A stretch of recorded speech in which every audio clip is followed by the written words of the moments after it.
Decolonization is Not a Metaphor by Eve Tuck and K. Wayne Yang. Abstract. Our goal in this article is to remind readers what is unsettling about decolonization. Decolonization brings about the repatriation of indigenous land and life. It is not a metaphor for other things we want to do to improve our societies and schools.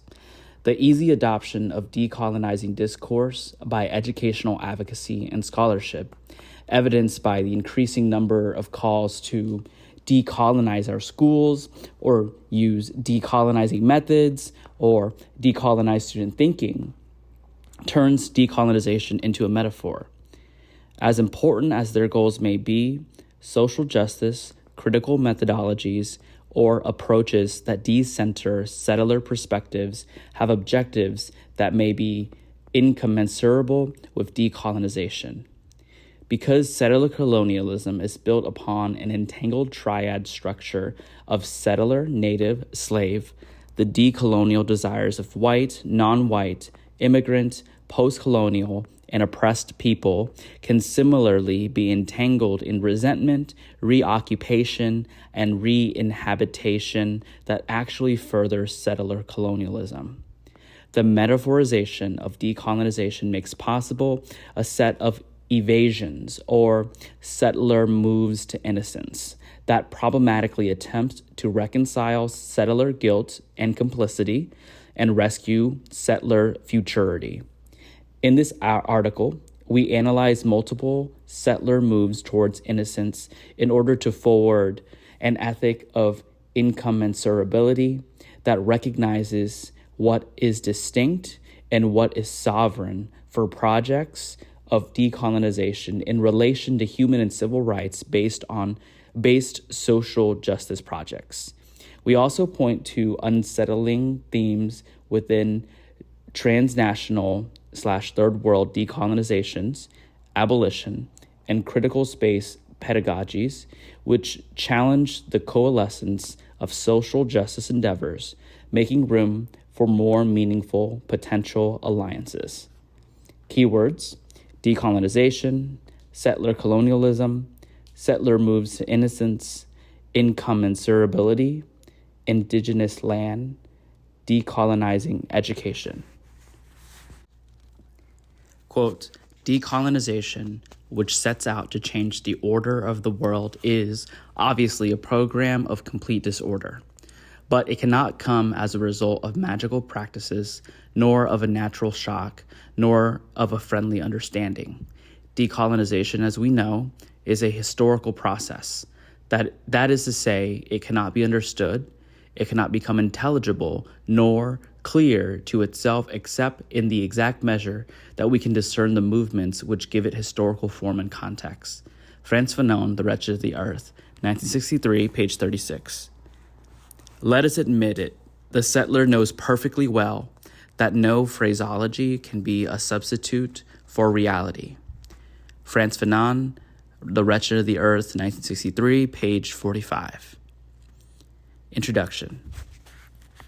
For the past several years, we have been working in our writing and teaching to bring attention to how settler colonialism has shaped schooling and educational research in the United States and other settler colonial nation states. These are two distinct but overlapping tasks. The first concerned with how the invisibilized dynamics of settler colonialism marks the organization, governance, curricula, and assessment of compulsory learning. The other concerned with how settler perspectives and worldviews get to count as knowledge and research, and how these perspectives, repackaged as data and findings, are activated in order to rationalize and maintain unfair social structures. We are doing this work alongside many others who, somewhat relentlessly in writings, meetings, courses, and activism, don't allow the real and symbolic violences of settler colonialism to be overlooked. Alongside this work, we have been thinking about what decolonization means, what it wants and requires. One trend we have noticed with growing apprehension is the ease with which the language of decolonization has been superficially adopted into education and other social sciences, supplanting prior ways of talking about social justice, critical methodologies, or approaches which decenter settler perspectives. Decolonization, which we assert is a distinct project from other civil and human rights-based social justice projects, is far too often subsumed into the directives of these projects, with no regard for how decolonization wants something different than those forms of justice. Settler scholars swap out prior civil and human rights-based terms, seemingly to signal both an awareness of the significance of indigenous and decolonizing theorizations of schooling and educational research, and to include indigenous peoples on the list of considerations as an additional special ethnic group or class. At a conference on educational research, it is not uncommon to hear speakers refer, almost casually, to the need to decolonize our schools, or use decolonizing methods, or decolonize student thinking. Yet, we have observed a startling number of these discussions make no mention of indigenous peoples or our/their struggles for the recognition of our/their sovereignty, or the contributions of indigenous intellectuals and activists to theories and frameworks of decolonization. Further, there's often little recognition given to the immediate context of settler colonialism on the North American lands where many of these conferences take place. Of course, dressing up in the language of decolonization is not as offensive as, quote, Navajo print, end quote, underwear sold at a clothing chain store, and other appropriations of indigenous cultures and materials that occur so frequently. Yet, this kind of inclusion is a form of enclosure, dangerous in how it domesticates decolonization. It is also a foreclosure, limiting in how it recapitulates dominant theories of social change. On the occasion of the inaugural issue of Decolonization, Indigeneity, Education, and Society, we want to be sure to clarify that decolonization is not a metaphor. When metaphor invades decolonization, it kills the very possibility of decolonization. It recenters whiteness. It resettles theory. It extends innocence to the settler. It entertains a settler future.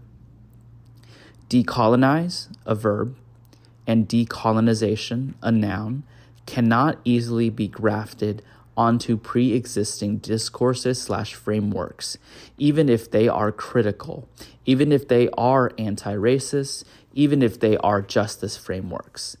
The easy absorption, adoption, and transposing of decolonization is yet another form of settler appropriation.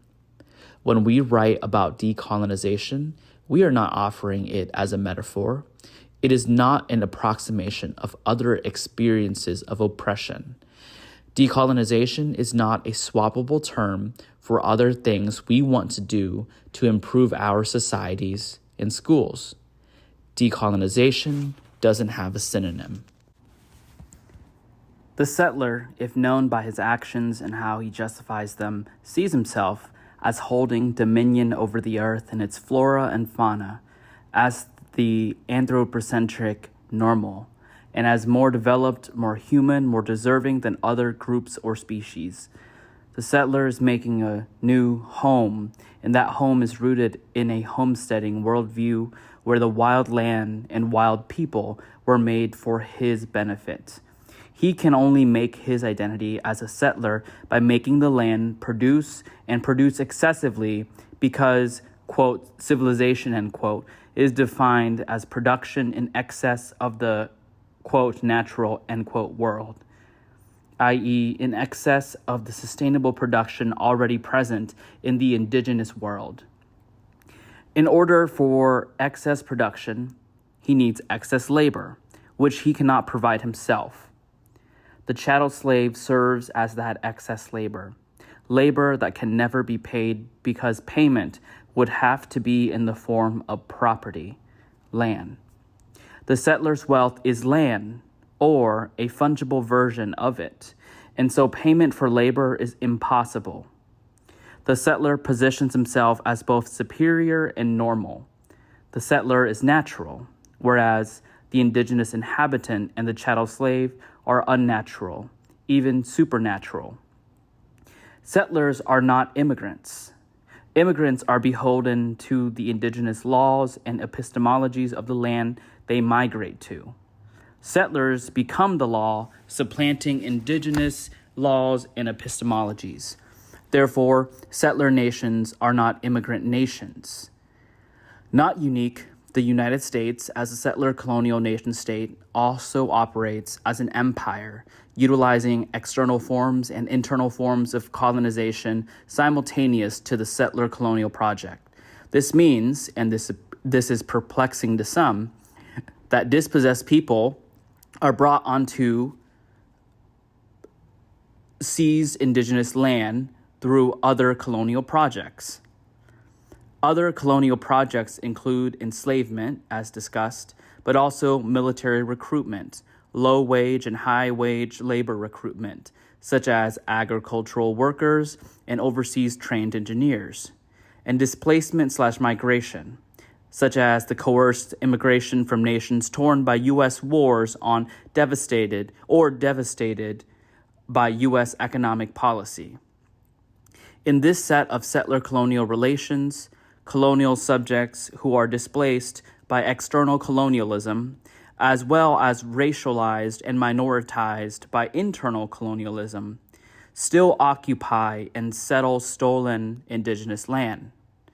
Settlers are diverse, not just of white European descent, but include people of color, even from other colonial contexts. This tightly wound set of conditions and racialized, globalized relations exponentially complicates what is meant by decolonization and by solidarity against settler colonial forces.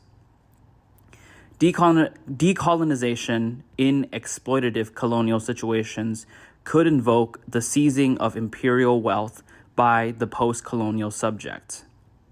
In settler colonial situations, seizing imperial wealth is inextricably tied to settlement and re-invasion. Likewise, the promise of integration and civil rights is predicated on securing a share of a settler-appropriated wealth, as well as expropriated third world wealth.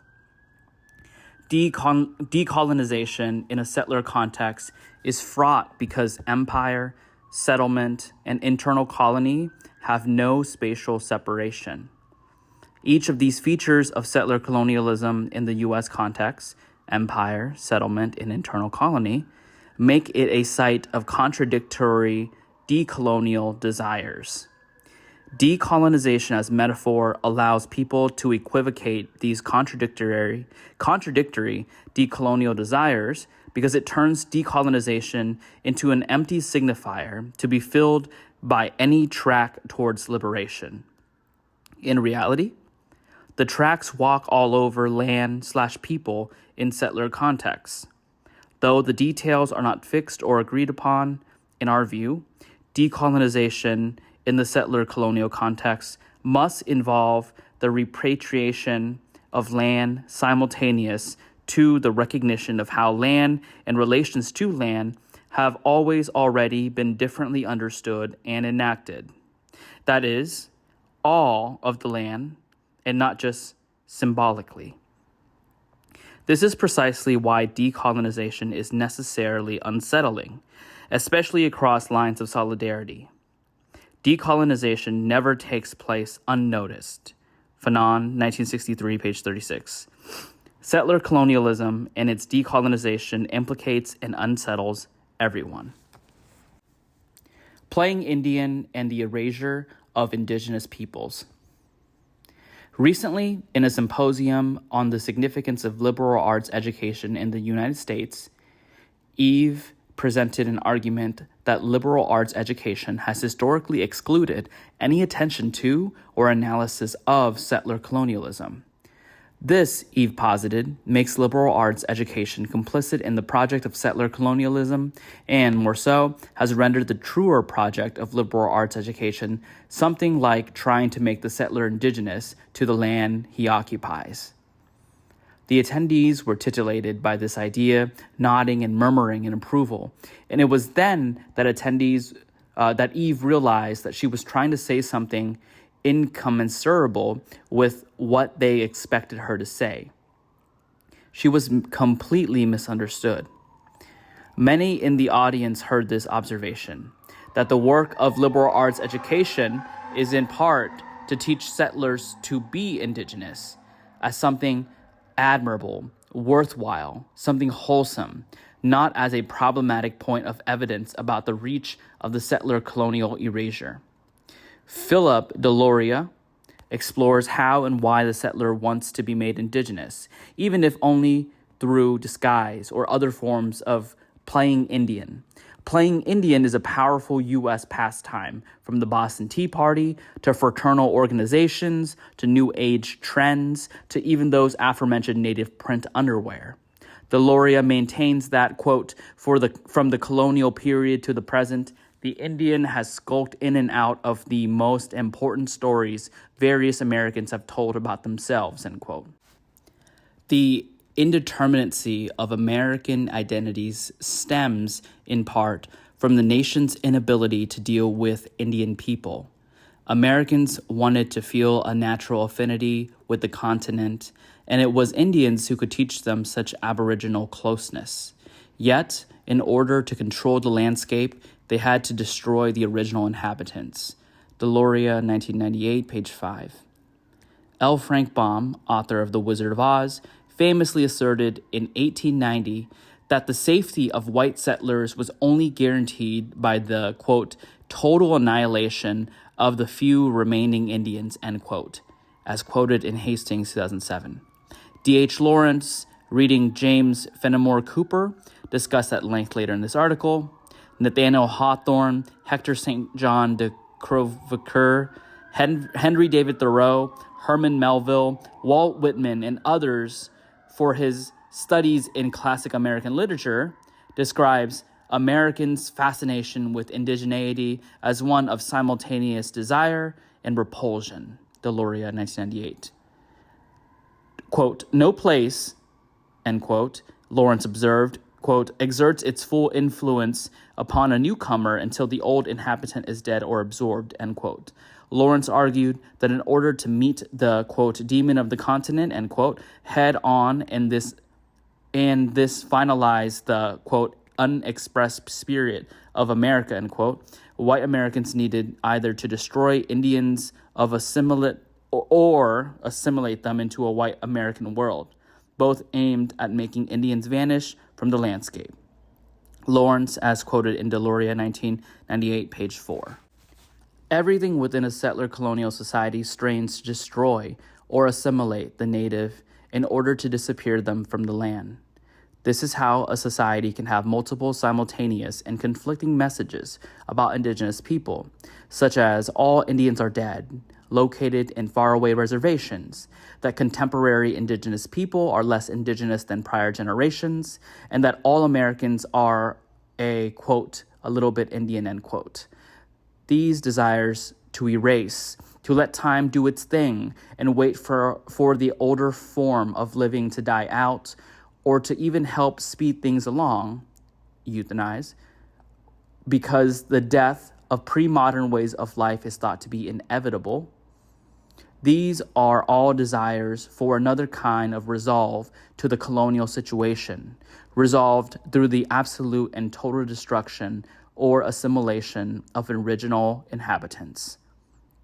Numerous scholars have observed that indigeneity prompts multiple forms of settler anxiety, even if only because the presence of indigenous people who make a priori claims to land and ways of being is a constant reminder that the settler colonial project is incomplete. This adoption of decolonization as a metaphor and and nothing else, is a form of this anxiety because it is a premature attempt at reconciliation. The absorption of decolonization by settler social justice frameworks is one way the settler, disturbed by her own settler status, tries to escape or contain the unbearable searchlight of complicity, of having harmed others just by being oneself.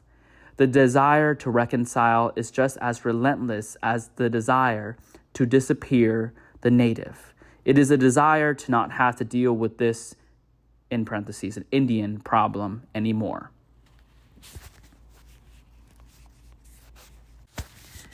Settler moves to innocence. We observe that another component of a desire to play Indian is a settler desire to be made innocent, to find some mercy or relief in face of the relentlessness of settler guilt and haunting. Directly and indirectly benefiting from the erasure and assimilation of indigenous peoples is a difficult reality for settlers to accept. The weight of this reality is uncomfortable. The misery of guilt makes one hurry toward any reprieve. In her 1998 master's thesis, Jeanette Mawhinney analyzed the ways in which white people maintained and reproduced white privilege in self-defined anti-racist settings and organizations. She examined the role of storytelling and self-confession, which serves to equate stories of personal exclusion with stories of structural racism and exclusion, and what she terms, quote, moves to innocence, end quote, or quote, strategies to remove involvement in and culpability for systems of domination, end quote. Mawhinney builds upon Mary Louise Fellowes and Shireen Razak's conception of, quote, the race to innocence, end quote. Quote, the process through which a woman comes to believe her own claim of subordination is the most urgent, and that she is unimplicated in the subordination of other women, end quote. Mawhinney's thesis theorizes the self-positioning of white people as simultaneously the oppressed and never an oppressor, and as having an absence of experience of oppressive power relations. This simultaneous self-positioning afforded white people in various purportedly anti-racist settings to say to people of color, I don't experience the problems you do, so I don't think about it. And tell me what to do. You're the experts here. The common sense appeal of such statements, Mawhinney observes, enables white speakers to utter them sanguine in their appearance of equanimity, is rooted in the normalization of a liberal analysis of power relations. In the discussion that follows, we will do some work to identify and argue against a series of what we call settler moves to innocence. Settler moves to innocence are those strategies or positionings that attempt to relieve the settler of feelings of guilt or responsibility without giving up land or power or privilege, without having to change much at all. In fact, settler scholars may gain professional kudos or a boost in their reputations for being so sensitive or self-aware. Yet, settler moves to innocence are hollow. They only serve the settler. This discussion will likely cause discomfort in our settler readers, may embarrass you/us, or make us/you feel implicated. Because of the racialized flights and flows of settler colonial empire described above, settlers are diverse. There are white settlers and brown settlers, and peoples in both groups make moves to innocence that attempt to deny and deflect their own complicity in settler colonialism.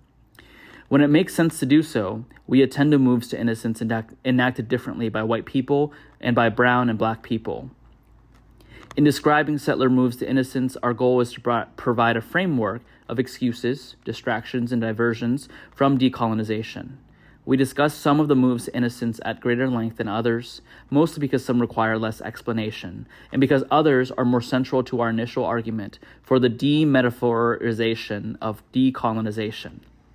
We provide this framework so that we can be more impatient with each other, less likely to accept gestures and half-steps, and more willing to press for acts which unsettle innocence, which we discuss in the final section of this article.